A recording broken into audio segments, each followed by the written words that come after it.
Welcome to another edition of In the News. I'm Micah Halpern, sitting in for Mark Golub. Today in the news, we have two important issues to discuss. The first is that of a ceasefire, supposedly a long-term ceasefire, or hopefully a longer-term ceasefire. And the other issue that I want to talk about is has there been a change in paradigm in the north of Israel, because Israel has now received over the last few days several rockets coming in from southern Lebanon. So we need to ask these questions. But before, let me set up the issue of the ceasefire. Just recently, today, Israel has publicly announced that indeed there is a ceasefire that is taking place now, as we speak, between Gaza and Israel itself. Now, from the information that's been leaked, not necessarily publicly announced, but leaked, is that the ceasefire includes several elements. The first is that the Rafah crossing into Egypt will be opened. Second, that humanitarian and reconstruction materials will be allowed into Gaza. And third, over a period of time, 30 days supposedly, there will resume discussions between the Palestinian Authority and Israel on future peace discussions. All that being said, the big question is, are we coming to a long ceasefire? The history has shown over the last 2 months that indeed ceasefires don't last very long at all. Hamas and Islamic Jihad very quickly break the ceasefire. And it might be an issue of language. It might be a question of objectives. For us, when we hear the word ceasefire, it means we stop firing. In Hebrew, the translation also is hafsakat eish, which means you stop shooting. But is that really what Hamas and Islamic Jihad have in mind when they come to this agreement? Or are they really talking about something else? Are they talking about a lull in violence? A lull is less than what happened before, and a lessening of intensity, fewer rockets being shot, fewer threats. You see, from Hamas and Islamic Jihad's point of view in Gaza, they cannot end the conflict with Israel. It's a very interesting point of view. Israel wants to stop this in order to create peace, to bring at least a quiet back to the southern communities of Israel.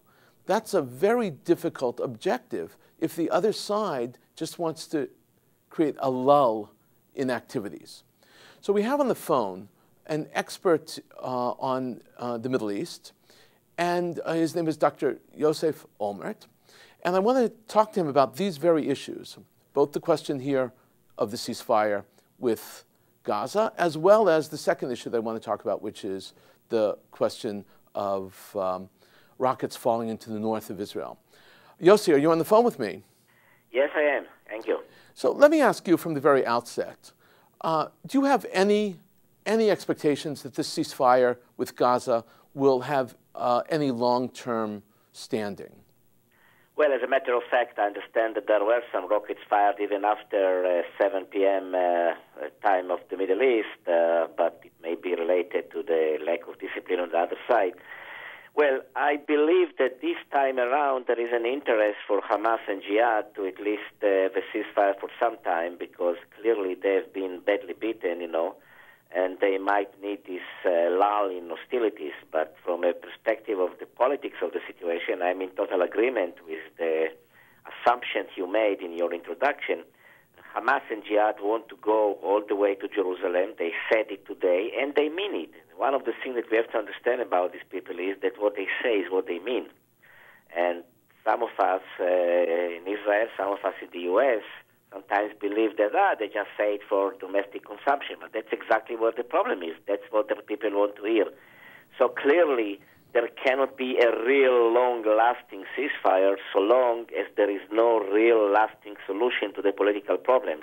And that cannot be achieved with Hamas and Jihad. So here is the catch. It can be achieved maybe with the Palestinian Authority and with backing of Egypt, backing of Saudi Arabia, backing of Jordan, and of course American support. But all this has to be in place, and it will take time, and therefore it is a very fragile and fledgling situation. Let me ask you this. Before we get to the question of the future discussions with the Palestinian Authority, on the issue specifically of Hamas and Islamic Jihad, it seems that they're claiming victory. You saw the pictures and the video of them with their V's, which looked like the peace sign, the victory sign. What accomplishments have they made that they can bring to their people to say that they're victorious? No, they are not victorious, and they know it, and their people know it. And I saw the pictures as well as you did, and I wasn't impressed really with the level of enthusiasm there. There wasn't any spontaneous enthusiasm. But they have to show it. They have to show it because they are in control still of the population, and they have to show to them that sacrifices were not for nothing, you know. But there is a psychology here, because whether they believe it or not, the longer they will talk about it, then they will believe in it, you know. We need to hear all that they say to understand. And if I can compare it to what happened in Lebanon after 2006, yes. If you remember the war at that time with Hezbollah, which is not much different than Hamas in terms of the ideology and the methods and the, you know, modus operandi.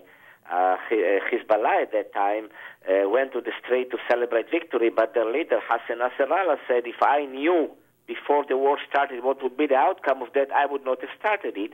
And as a matter of fact, in the last 8 years, he maintained peace and quiet along the border. You'll ask me about it later on, but I'm saying already now that they maintained it despite all those celebrations that they had at that time. So the real test to whether Hamas and Jihad believe that they won or not will be their level of adherence to the ceasefire. If they will adhere to the ceasefire, you know for sure they lost because they want to adhere to the ceasefire. They do not want to resume the hostilities. If, on the other hand, they will break the ceasefire, it may indicate that they haven't yet been badly beaten enough, and they still believe that they could do more. So that remains to be seen. So this is the crux of the situation then. Up until now, they haven't adhered to ceasefires because fundamentally they thought they could achieve more by breaking the ceasefire. Or is it the case that they're just weakened to the point that they can't launch anymore, and as a result, they've been limited? What really is it? Do they want more? It's difficult to know, you know, because there are all kinds of conflicting assessments and estimates about what exactly is the level of armament that they still are in possession of, whether it is 20% of what they used to have, or 25%, or even less. There's no question that they were very badly beaten, but the problem is that, you know, they haven't yet achieved, even according to the agreement as you outlined before, they haven't yet achieved anything of their real main goals, because, look, the crossing between Rafah and Egypt is not something that is in control of Israel, it is in control of Egypt. And the Egyptians will close this crossing the moment they find out that they were violating whatever it is. And they will do it without any hesitation and much more quickly than what the Israelis would have done it. So that's an interesting situation as well, by the way. Let's continue on that. You know, that is a very significant one, but that's another question. But look, you have to understand that we talk here about an organization, Hamas, there is Islamic Jihad, but there are also other groups there, and this is true. I mean, the popular resistance committees, as they call them, and so on, they are not in complete control, and maybe because of the chaos that may have created in Gaza, because of the war, they are even less in a control now. So that is also something to be taken into account. Actually, so much so, I saw a video last night of ISIS members shooting rockets out of Gaza, which is very interesting also. I want to continue on the Egyptian line because I think it's important and not enough has been discussed on it. It seems to me that it's absolutely clear that Egypt has a strong-arm tactic here as they're influencing Hamas in a very serious way, that no one else has influence over them. And part of that must be a threat that they have over them. And it seems in a certain way that the people who are most interested in bringing an overall conclusion to the issue is the Egyptians. The Egyptians seem more capable than the United States, than the French, than the British. And if anything, the Egyptians seem to be, for lack of a better term, on the same side as Israel on this issue with regard to Hamas and what's going on in Gaza. Micah, it's a great point, and you say it because you are an expert. But let me quote myself, and I hate to do it usually, but from the very beginning of the war, I wrote, so it's written already. I can't say it now because I say it now. It was written from the very beginning that Israel and Egypt are coordinated, that there is some tacit and important agreements between Israel and Egypt that are not tactical, they are strategic. And that's strategic because the Egyptians are showing now in actions that they do in other parts of the Middle East that they are going beyond just Gaza in dealing with terrorism. For example, the attack on jihadists in Libya that we all heard about a few days ago. And the fact that they are going against the Muslim Brotherhood all the way in Egypt itself without any hesitation. And what they have done and said about Hamas aggression in Gaza, it is not tactics, it is strategy. Now, the problem for Israel is, and let's be honest about it, you cannot expect the Egyptians to give us the goodies on the question of Hamas, but also on the question of the political solutions. And here is becoming now the real litmus test of all this understanding between Israel and Egypt. Whether this understanding will continue to exist when the Egyptians will tell Israel, which may happen any moment, today, tomorrow, next week, hey guys, you have to give us back something political in order to create a situation that will enable Abbas to get back to Gaza. This will be the real litmus test of the Netanyahu government in Israel because, as we know, even the ceasefire was resisted by at least half of the Israeli security cabinet. And when it comes to political solution, there may be even growing or better, or larger resistance to Netanyahu. So that remains to be seen. The Egyptians will have to balance in a way what they did about Hamas by showing that when it comes to the politics of the situation, to the political solutions, they are more on the side of the Palestinians, and we have to get ready for that. That's an interesting issue because I got the feeling from one Egyptian source that indeed that they were frustrated that Israel didn't extend their operation on the ground even more to give a, for lack of a better term, a death blow to Hamas. Really rip it out. I believe so, and I'm it's very interesting that you say it from Egyptian sources, and I'm sure that you have them, because that's exactly what I felt. The Egyptians wanted the war to last with a greater, stronger defeat for Hamas. But the fact of the matter is that in the last week or so, they might have lost hope about that, so they were pushing hard for a ceasefire. That's a good point. The model that I was portraying here is that Israel's objective in the conflict on the ground was to bring quiet to the south of Israel, but to also eliminate the tunnels, but only the tunnels going from Gaza into Israel. Egypt had its objective, which were to remove the tunnels going from Gaza into Egypt. But what about the command and control tunnels, which are throughout Gaza City itself, where these leaders are actually situated?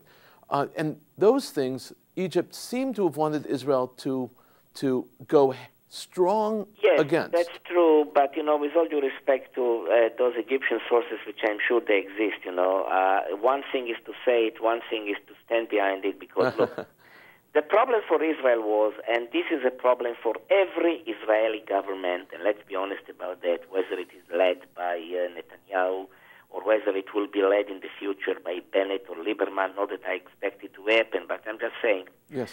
They can talk as much as they like, but Israel cannot go into a war in Gaza after there are 2,000 casualties in Gaza.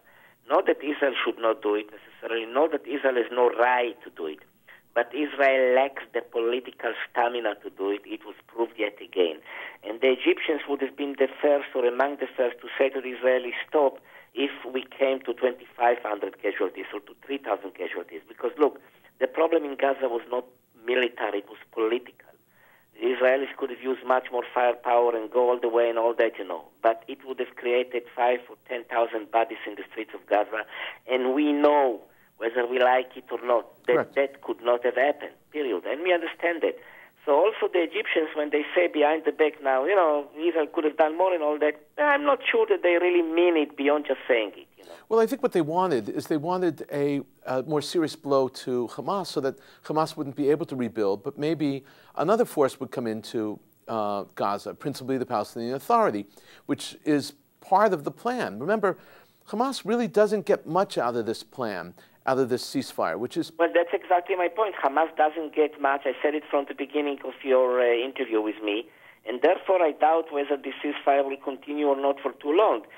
But the question really is, what are the understandings that we don't know about between the Palestinian Authority and the Egyptians, and maybe even with Hamas? Yeah. That remains to be seen. That we don't know. That will be a very interesting issue. There were some murmurs and discussions, probably not for public display right now, but there's some murmurs I'm hearing on the part of the Palestinians as well. I want to, if I can, make the move to the north of Israel now. As I said in the introduction, for the first time in a very long time, there has been rockets shot from southern Lebanon into Israel itself. And one of the interesting things about this is that throughout the entire 2 months that the conflict between Israel and Gaza, in general, the north of Israel has been relatively quiet. We haven't heard a peep, even rhetorically, from the leaders of Hezbollah. We haven't heard a peep from Syria about this conflict, which is very, very interesting, because normally you would think that everyone would be jumping on the bandwagon in favor of Hamas against a unified enemy, which would have been Israel. We haven't heard anything about that. And it's very interesting. Also, the border has been relatively quiet. Not relative, it was quiet. Quiet, yeah. Absolutely quiet. A few mistakes, a few errant missiles that came out when Hezbollah was fighting with Al-Qaeda in the Golan Heights and stuff like that. But in general, things have been quiet. So I need to ask you. You're absolutely right, but look, there are 3 points here. First of all is the so-called sushi war, Sunnis versus Shiites. Yes. The sushi war. That's what really interests Bashar Assad and Hezbollah. What do you think? They care about Hamas? They don't care about Hamas. And Hamas left Damascus and threw in the lot with the Sunnis, because Hamas are Sunnis, against the Syrian regime.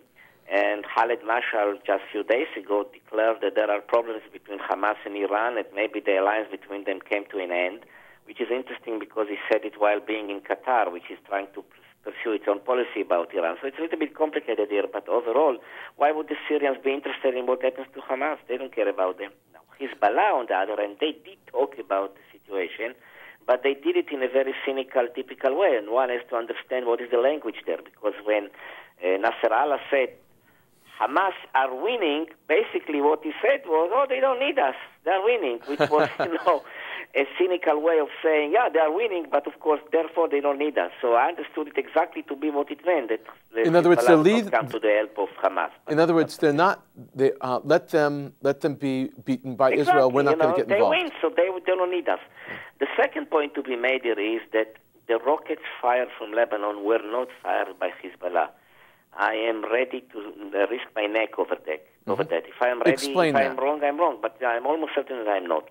I must tell you a little story about it if we have a minute here, from my own experience, because, I've dealt with Lebanese and Syrian affairs for so many years in various capacities. Of course. I remember in 99, way back in 99, there was all of a sudden 2 rockets fired, 2 Katyusha rockets fired from Lebanon to Israel at a time when there was no problem along the border. Mm-hmm. And everybody was running around, what was going on?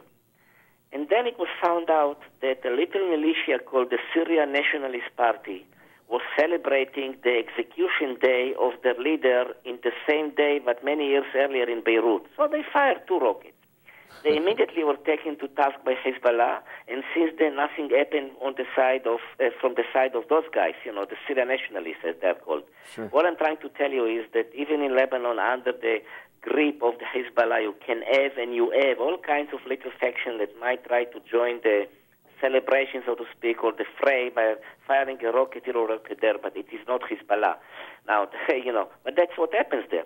Now, the third point is that for the longer term, the real problem that we may have, and I say we may have with Hezbollah, is what will be their reading of what happened in Gaza. How will they interpret the overall situation that was created in Gaza, including, by the way, the unpleasant situation in which Israeli kibbutzim and moshavim are being evacuated, or at least partly so.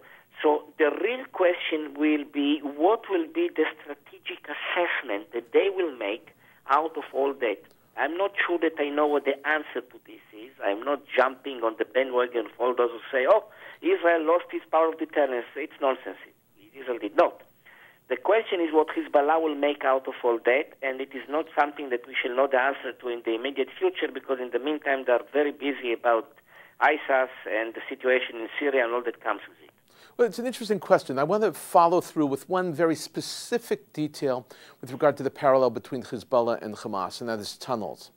We know that in the last conflict between Israel and Hezbollah, Hezbollah utilized tunnels and the labyrinth of tunnels as an enormous weapon to hide and to shoot their weapons from.